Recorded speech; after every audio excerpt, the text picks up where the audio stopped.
People do what they want to do. And if you're pleasant and enjoyable to hang out with, people are going to want to hang out with you. And most specifically, a romantic partner is going to want to keep coming back and spend time with you. But if you're not that easy to get along with, or you're just always got a problem, or you're always a complainer, or you're just a little bit negative, you're not as much fun to be around. And that might be why you're still single. Welcome to my Broken to Brave podcast. I'm Donna Barnes. And I've long said people do what they want to do. And I stand by that. I mean, yes, sometimes there's things that you want to do that you can't do. However, especially very busy people, very busy, successful people have no time or tolerance for people that aren't fun to be around.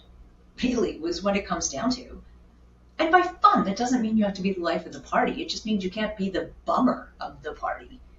You can't be negative. You can't be complaining. You can't have problems constantly, especially in the beginning of a relationship.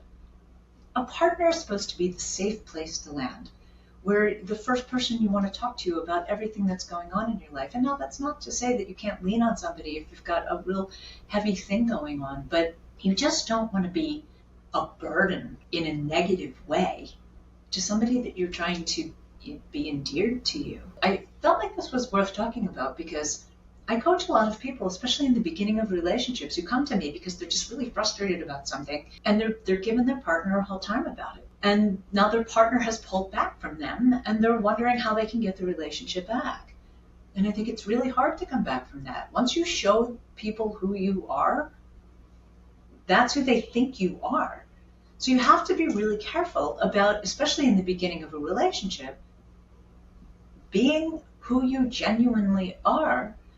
And hopefully that means that you're a positive, upbeat, supportive, happy person. If someone enjoys spending time with you, they'll continue to spend time with you. They will keep asking you out and they'll keep wanting to do things with you. But if you're not, they won't. And unfortunately, when things go wrong, especially if you're out on a date and something happens that was unexpected or not what you wanted, or it's just, go with the flow. Don't sweat the small stuff, as they say. Especially if you're just getting to know someone and you react badly to how someone behaves with you or how a waiter or, anybody around you, if there's something that happens and you respond badly to that, you're sending a bad message to your partner. And I'm not saying you have to be phony, and I'm not saying you be manipulative or just not be true to yourself. But true to yourself, hopefully, is a happy, enjoyable person who doesn't get upset easy, who's not throwing anxiety at somebody that they don't know all that well, who's not dragging up their baggage. That is one of the biggest red flags. If you meet somebody and you're really connecting with them and you start talking about things, if you go into the deep, dark stuff that is troubling you and it starts making you emotional, even if they're really supportive and helpful while you're having the conversation, it's a massive red flag in their eyes. Yeah, especially if it's on a first or second or third date, right? Like you're supposed to be enjoying each other's company and really getting to know each other. And deep, dark secrets are not to be revealed until you're really deeply in a relationship. And then ideally, in a setting where you've prepared that you've got something that you need to tell them that is a deeper subject. People say I wear my heart on my sleeve.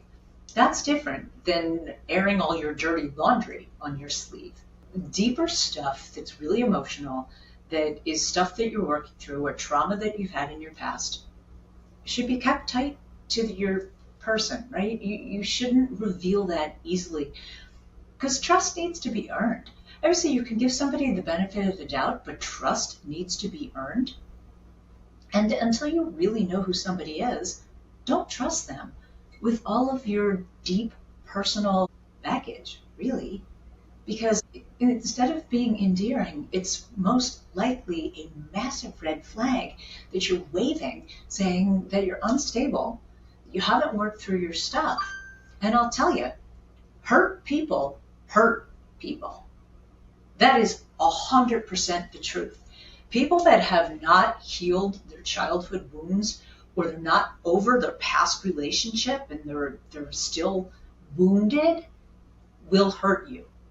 If you meet somebody and they're showing signs that they're not over their ex, they will hurt you.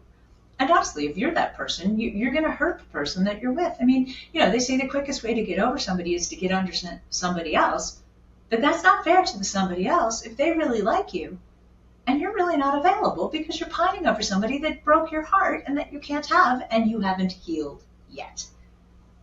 Hurt people hurt people. And that is 100% the truth. So in going back to people do what they want to do and people hang around with people that make them feel good, you need to be pleasant and happy and open and available and not airing your dirty laundry and hopefully over your ex. And I do believe you never really completely stop loving your ex until you fall for somebody else. But you need to be enough over your ex that you're able to fall for somebody else, in that you're not comparing constantly. Right? If you're out and you're constantly comparing everything your new person is doing to your ex, you're not ready to date. You really, go home, heal that for yourself, and be open and present and available so you can really see the person that's in front of you. Because you can't if you're distracted by some drama that is going on in your life. Yeah, and I guess my original point was really, don't be a complainer. I think unfortunately sometimes people complain about something when they don't know something else to talk about, but it's highly negative. Especially very busy people don't want stress and negativity from the relationship.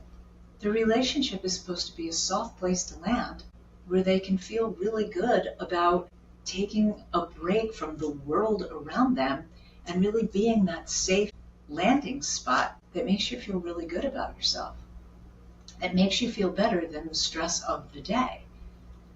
So just something to think about.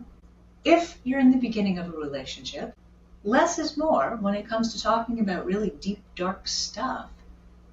And yes, you can create emotional intimacy without having to reveal all your deep, dark secrets until you get to a place that it's appropriate to share anything that's kind of a deeper, dark secret. So leave me your comments. Let me know what you think. I'd love to hear your stories about anything that you went through that maybe somebody was negative to you, or if someone didn't want to hang out with you again after you had some sort of a meltdown. Certainly not criticizing. You don't want to criticize your partner. You can make behavioral requests. If there's something that you would like your partner to do, you can make a request of them and say to them, hey, you know what would make me really happy? If you could do this, and just put it out there to them. But to criticize somebody for something that they didn't do is not going to endear them to you. So just be careful about complaining about things. It's never good. I think calm, rational conversations are always better than blaming somebody for something or complaining about something and being negative. So leave me your comments and check out my store. I have some great wearables that can help start conversations. Thanks for watching. I look forward to seeing you in my next episode.